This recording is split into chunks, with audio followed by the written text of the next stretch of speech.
Meet Mr. Barnaby. Mr. Barnaby was the newest helper at the Sunnyvale Community Center. He was incredibly kind, very polite, and had a terrible habit of doing exactly what he was told. On Monday morning, Mrs. Gable, the director, was rushing out the door to go to the bank. She handed Mr. Barnaby a list of chores.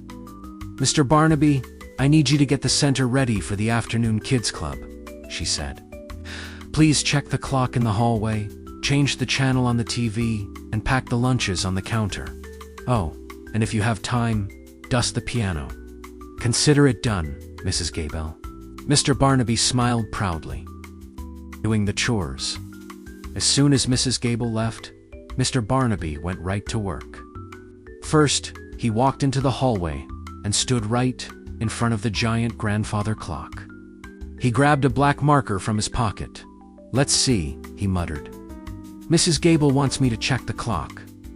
He drew a massive, neat check mark right across the glass face of the clock. Perfect. Checked. Next, he went into the lounge to fix the television. "Change the channel," he repeated, reading the list. He looked at the TV screen, then looked at the remote. Well, if it needs a change, it must be tired of being a TV.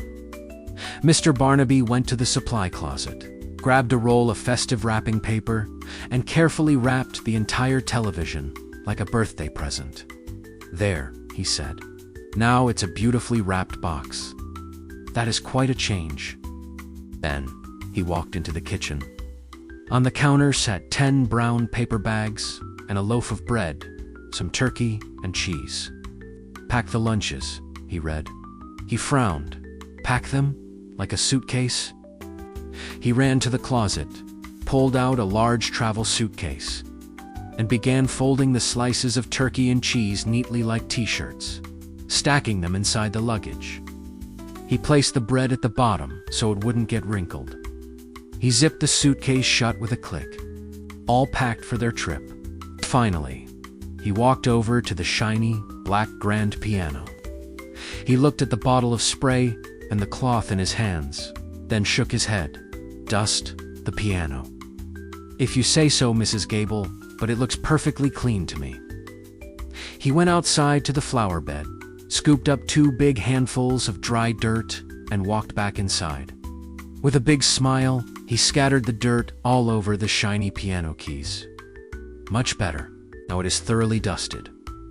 Mrs. Gable returns.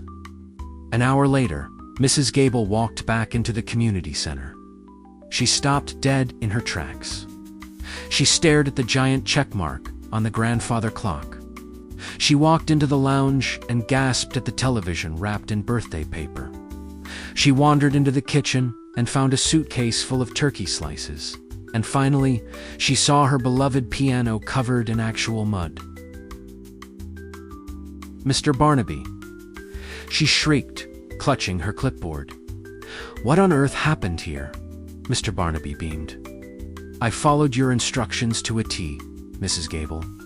I checked the clock, changed the TV into a present, packed the lunches for a vacation, and made sure the piano got a fresh layer of dust."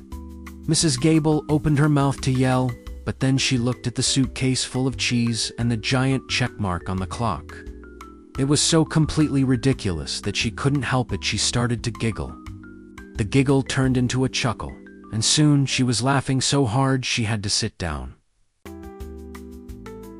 "Oh, Mr. Barnaby," Mrs. Gable wiped a tear from her eye. "Next time, I will be much more specific. But for now, let's go unpack those sandwiches."